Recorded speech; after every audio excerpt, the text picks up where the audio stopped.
I will never play a 210-foot hole that I had to throw that hard for again, ever in my disc golf career, and I can confidently say that.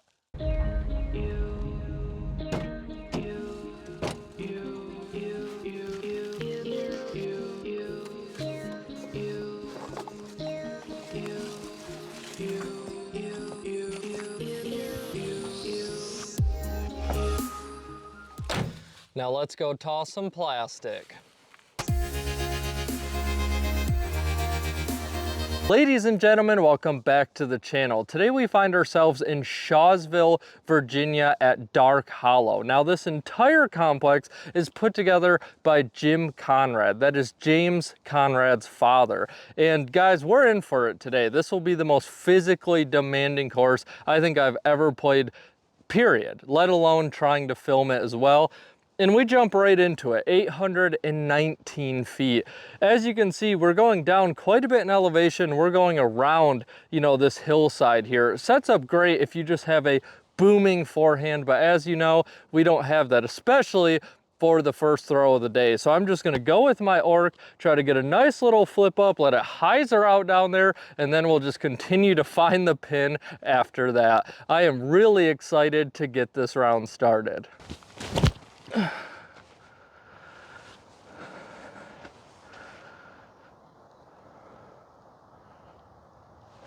I mean, that's really all we're looking for. I don't know, that's not a ton of distance, but we're down there.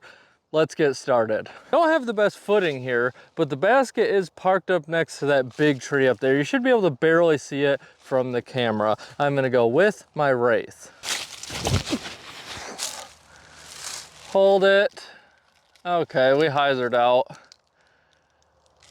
Oh, and we skipped down the hill. Today's gonna be a lot of that. This footing is really tricky, kind of coming down into this ditch. We got pretty decent distance though. We should be able to make a play for the pin. We did manage to get about pin high, which is amazing, but it's a daunting look at trying to capture that three. I'd guess we're still about 105 feet away, way uphill. I'm gonna go with my Rhino. Oh, pole tapper. Man, that would have been such a good way to start the round off. For the four, to 490 feet, and we are looking right at it. The basket is perched up there on the side of the hill. This hole should just be nicknamed Roll Away. Now I am gonna go with my champion boss. I'm gonna swing it out wide. Hopefully I get enough juice on it that it just holds the ante, barely starts to fade out, and it should help kind of limit that roll away potential. I think that's exactly what we want. Oh, nope. Could have been better. It could have been better. Maybe we should have went a little more understable, but today we're playing the par game, and I think we should be able to get that from there. So the downside of hyzering out on this hole is our approach shot is quite a bit more difficult. That basket is on the opposite side of that tree up there. It is kind of a tricky shot. We're gonna try to keep it low to try to eliminate any funny business. I'm gonna go with my Kia. Just settle down. All right, it settled down pretty good. We got a little bit of ground play, but we'll gladly take that. For the three, hole three, and this one is a doozy, 609 feet. As you can see, the tee shot's everything on this hole. It's a very tight, kind of slight ante the entire way. As long as we get out of the woods, that's all I'm planning for. And this is a special throw. This will be the first time I throw my replacement of my beloved Valkyrie that broke. This is the same mold, the same run, the same everything. Finally got it, and we're gonna see. It's a tough test throw for its maiden voyage, but let's see how it does.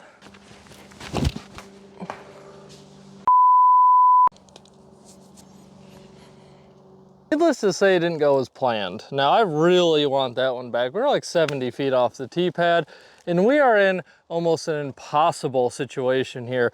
I'm gonna take my Firebird, throw it on a flick. Hopefully, we can get out of these woods. Get over it. Oh my goodness, it didn't go far. That was actually a really hard shot. I'm really happy with that execution. As you can see, That basket's way up there, all the way up on the top of that hill. We have this row of trees. We almost have to hang out wide. I feel like that makes the whole play a lot longer, but trying to roll the dice and throw something through the trees just doesn't seem like it's the right play. Oh, please.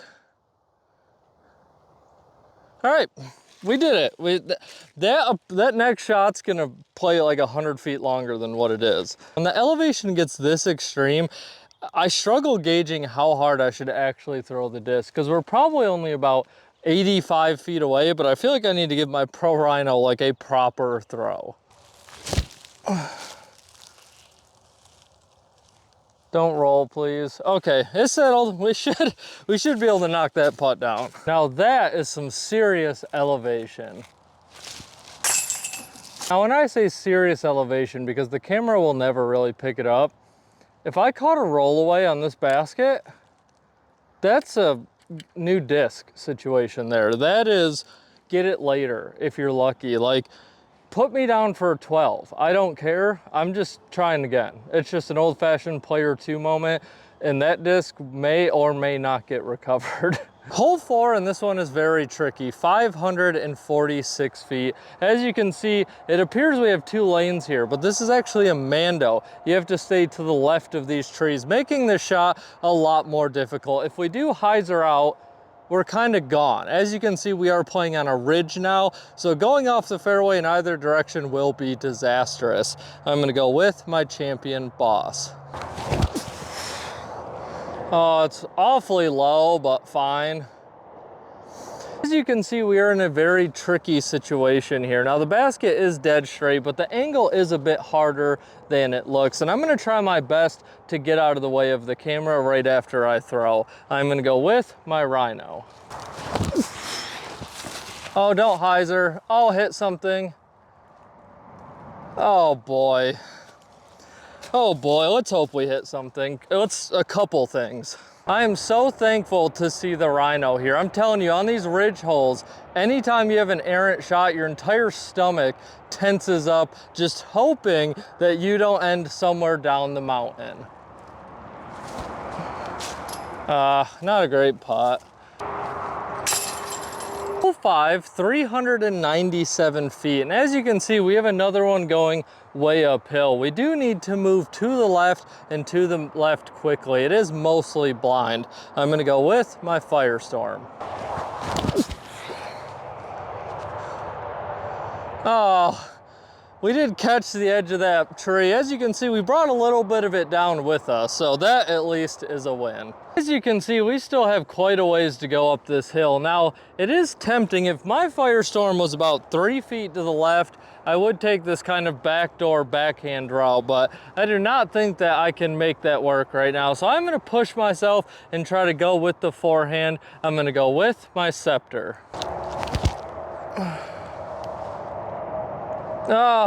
You know, it was a really good line, just not enough height, and we did kick left, hopefully not too far. But luckily, the Scepter did not kick too far into the woods, and it has left us a chance to pick up the 3, but it is a tricky one. We have to straddle out probably around 45 feet uphill.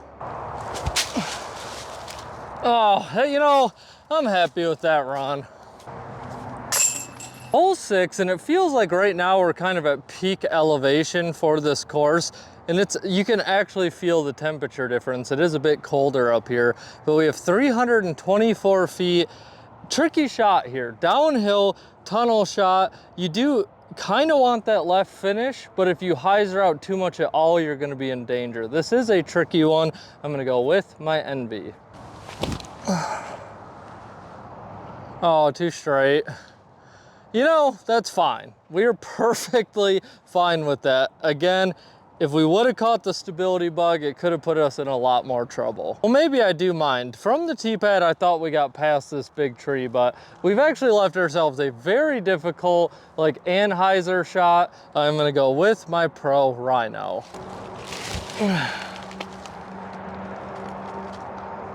That was just not the right disc. Not the right disc at all. That was just poor shot. Just let that scenery soak in for a little bit. Absolutely gorgeous. Tell me that this was designed by James Conrad's father without actually telling me that it was.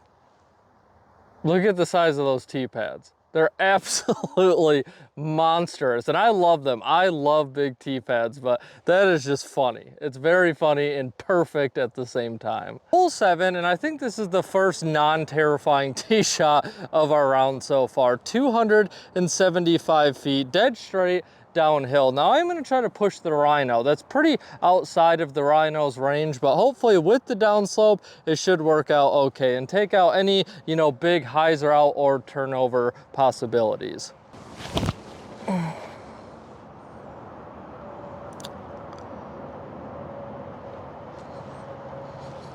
By some miracle, the Rhino has left us with a putt. I missed through that by an absolute mile, way too early, but we might be able to recover from it. We're about, I don't know, 45 feet, way uphill, kind of a low ceiling for the 2.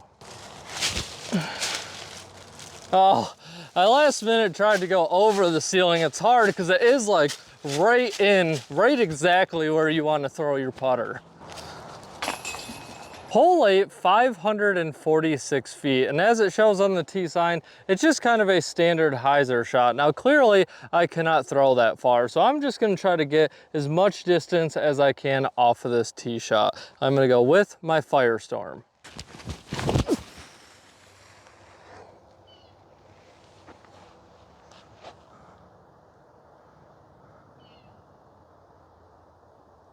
I think it's rolling. Okay, that was a pretty weak throw, I'll be honest. I did not put much into that. We did kind of roll out, but luckily it stopped somewhere in the middle. Let's see what we got. I had a feeling that I needed to work kind of this bottom area more. I'm not entirely sure how far up the hill this basket is. I'm just gonna try to get to the turn. I'm gonna throw a bit of a spike hyzer with my splice to try to get up there and then try to figure out where the basket is. Stick in the ground. All right. That's all we're looking for. A course like this, you just have to play smart. Coming in on a huge angle and clipping one of these trees, you have a very high chance of a roll away. A lot higher of a chance than we have at making this putt. It's probably around close to 65 feet way uphill. Oh. Really good line. I wanted that one. I really wanted that one. Hole 9, it's only 271 feet, but as you can see, we're going uphill a mile. It will be quite difficult to reach the pin off the tee shot. I'm gonna go with my Orc. Gosh dang, these trees kind of hanging over, and I think that might just be from the recent storms, make this a very difficult shot. That is a very tight window to try to hit with those impeding it. We could have hit it though, it's very hittable. We are really not taking advantage of these shorter holes like we should be. We still have a long way to go, probably that 80-foot range, way uphill for the 2. It's a nice layup. That's a nice layup, Hunter. For today's hole 9 break, I want to ask you guys a question that's been kind of circling in my mind while I've been playing my round today. But do we think, and do you think, that there should be more of a physical aspect to disc golf courses, kind of like the one that I'm playing now? This course is an absolute workout. And do you think that we should implement more of those, say, on the Pro Tour or for these bigger style events? To be honest with you guys, I don't think I've really established an opinion on this yet. It literally just popped into my head, but playing a course like this one or other mountain style courses, it really adds an entire new dynamic, a whole new layer to the round itself. Getting a legitimate physical conditioning aspect to the round would be quite interesting, especially for big tournaments where they might be a couple days. Like, that's really going to take a toll on your body, and that could be a good thing. You can't use a cart. You really have to pay attention to your nutrition, what you're putting into your body, and you have to be prepared for an extreme hike. hike like this one. Do I think the average disc golf course and the new ones being built today need to have a lot more of a physical attachment to it? Absolutely not. This really is just me kind of speculating, me throwing ideas out there that could impact the Pro Tour. I don't know how many courses on the Pro Tour have an extreme hiking aspect to them, but if it's only one or two, if any, a player could skip it. I think if it was regularly a part of the tour, I think it'd be interesting. I think it would add an element, and we might see some fluctuation on who we see sitting on top. As always, guys, leave all of your opinions in the comments below. And if we do have any new faces here and you're enjoying the content, please consider hitting that subscribe button and smashing the like button. I would greatly appreciate it. Hole 10, it's only 231 feet, but I'm genuinely unsure if I can even reach the basket off the pin. We are going 10 miles uphill, and I'm gonna go with my orc.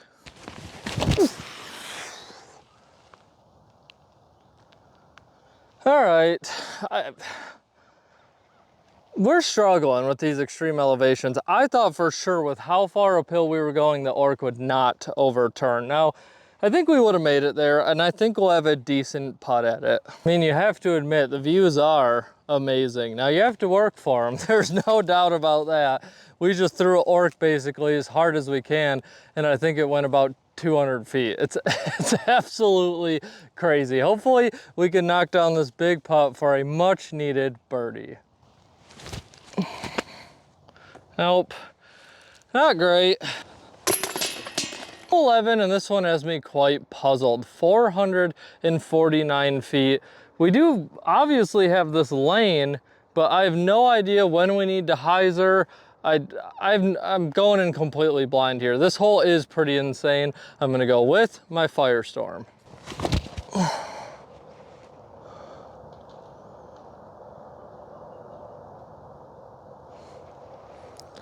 I have no idea. I have no idea if that's even in the right direction. Let's go find out. So clearly the Firestorm is in the middle of the woods, but I will say this hole is a lot cooler once you realize what exactly is going on, but it's brutal for a first blind playthrough, but playing it again, it'd be an absolute blast.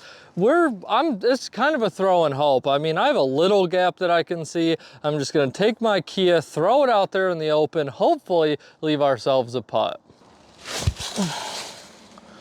I don't think that went far enough, but it did fight its way out. We did leave ourselves a chance, an outside chance to pick up the 3. It's a long one and it's way downhill. Oh, not a bad little run. It's getting quite windy down here in the valley. For the 4, hole 12, 377 feet. Now, I see there's a stump. I assume that was cut for the fairway. I also see a little gap up there. Not entirely sure where we're aiming on this one, but I'm gonna take my Firestorm. If I see a cut stump, that's what I'm gonna aim for. Hopefully the left finish will bring us somewhere towards the basket.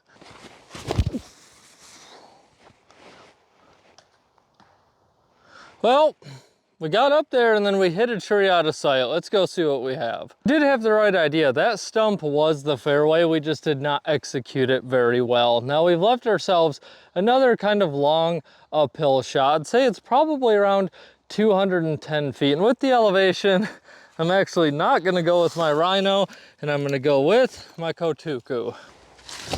Oh, settle down.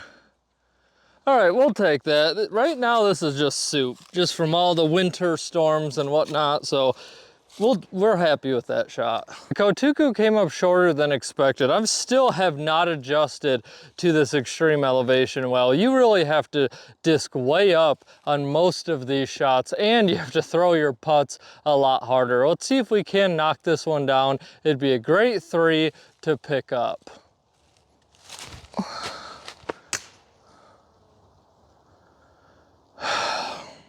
Courses like these really show the importance of not always practicing your putting in just a traditional flat ground stance, because I don't think I've had one of those so far, and the putting's not looking the best. Hole 13, and somehow the course is getting steeper and steeper. This hole's only 210 feet, and I genuinely don't think that I'll be able to get my orc up there.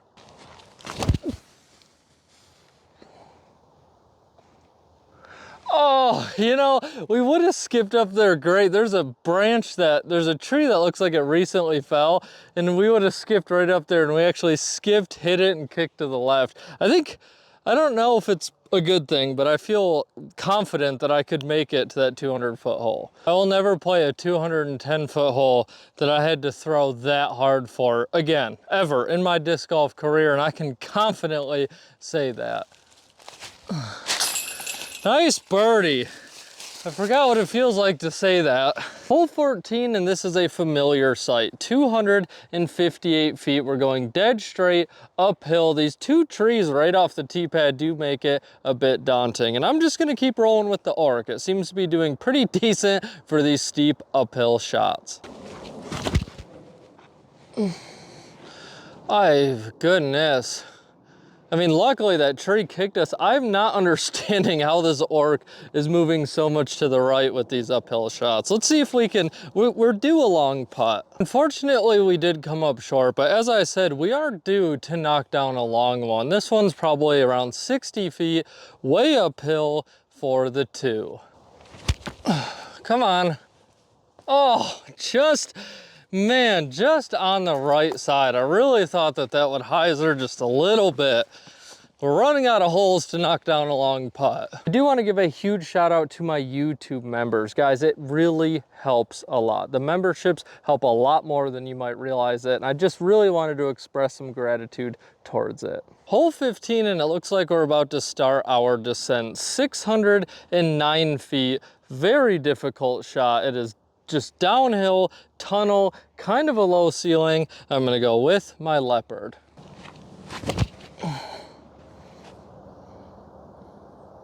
Oh, you know, it was kind of as good as I could throw it, to be honest. It did get that flip up. It was holding that right turn. I heard us clip a tree, and who knows where we kicked. Leopard still made it quite a ways even without getting its full flight, which I would have absolutely loved to see. The basket's way up here. We're completely blind by all these little trees down here. I think I'm gonna go with the spike hyzer. I'm gonna take my splice, try to get it up nice and high. Hopefully it just sticks. If we get a tombstone, that would be ideal. I'm guessing we're probably about 150-ish feet away.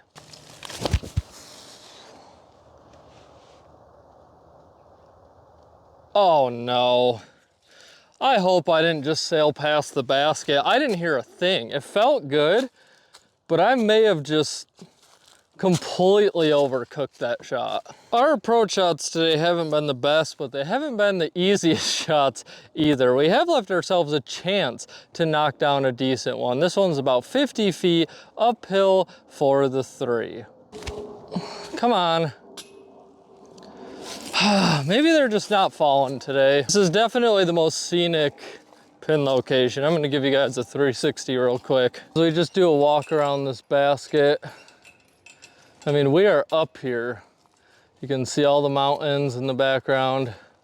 Super cool, super cool. Hole 16, unfortunately, there's no way. I've tried a couple options for you guys to be able to see this basket. It's 326 feet, it's dead straight, quite a bit downhill. It is pretty open, not a very scary tee shot. I'm gonna go with my Kotuku.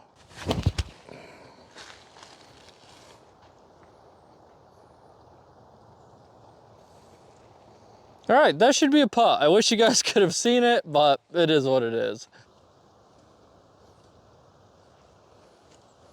This course is just so expansive.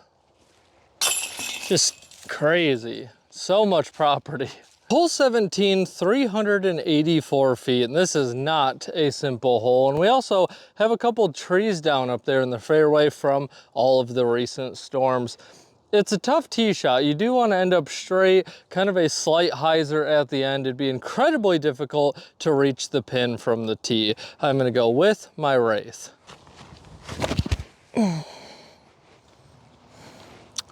Oh, All right, we will take that. We did at some point through there, we hit a branch and it kicked it down pretty quickly, but I think we're close to the fairway. Now we definitely have to channel our inner trick shot here. As you can see, this tree nearly took out the basket, but is completely blocking it. So I'm gonna take my hammer, I'm gonna try to go pretty high, pretty wide. Hopefully it just spikes down in there. Oh, you know, it was okay. It was okay. I could not decide if I wanted to go fan grip or power grip. Now I did try that shot a handful of times and we had no luck, but we do have to now dig into this tree to find 2 of our discs. Rounding off our very long day here at Dark Hollow, we have hole 18, 454 feet. Now at some point, the basket is off to the right, but as you can see, our fairway quite narrow and throwing on the side of a hill. I'm just gonna go with my leopard. I'm gonna throw it kind of nice and soft, try to get as close to that opening up there as possible, and then attack the pin on shot number 2. Hopefully, we end on a good note. Be so good. Oh my, don't roll. I think that was picture perfect. Like, I think we landed like right at the end of the opening. That was, I think, as good as we could have possibly done. I'm not entirely sure how to approach this. It's right on the middle of a slope, so if you go past it, you're gonna be in a lot of trouble. I think I'm gonna try to do a nice little flick with my Justice. Hopefully, the overstability just digs it into the ground.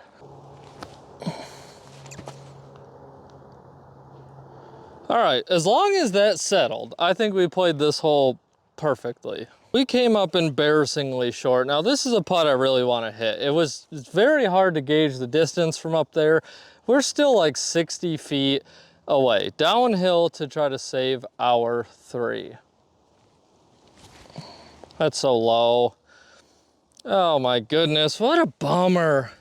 What an absolute bummer. For any of you that watched to the very end, I greatly appreciate it. This one was tough. I had a feeling it would be.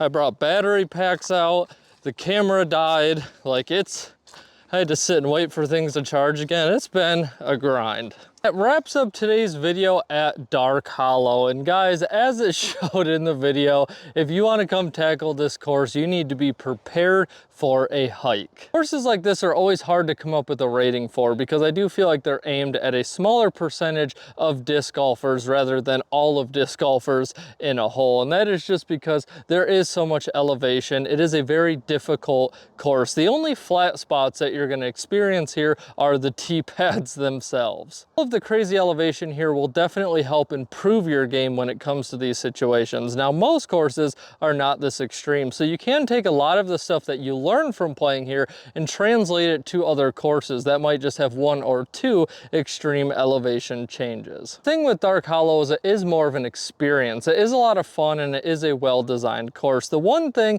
that I will say on the design, some of those like 200 to 300 foot holes that were just kind of dead straight uphill, those did kind of start to feel a little repetitive, but other than that, there's a lot of very interesting and unique shot shapes. Tee pads are nice, the baskets are nice, the tee signs get the job done, and there are some benches spread out throughout the course. Now, one of the big appeals, if you do enjoy hiking, you will reap the benefits. The views out here of all these mountaintops and just a 360, just serene, scenic setup, and it is very quiet, it's very secluded. I believe there's 360 acres out here, so you don't really have to worry about anything else intruding on your round. The other thing about Dark Hollow and why I think I will kind of skip giving it a rating is the fact that this complex has just begun. Talking with Jim Conrad, the ideas, the plans for this property haven't even scratched the surface. They're looking to put in a whole nother course.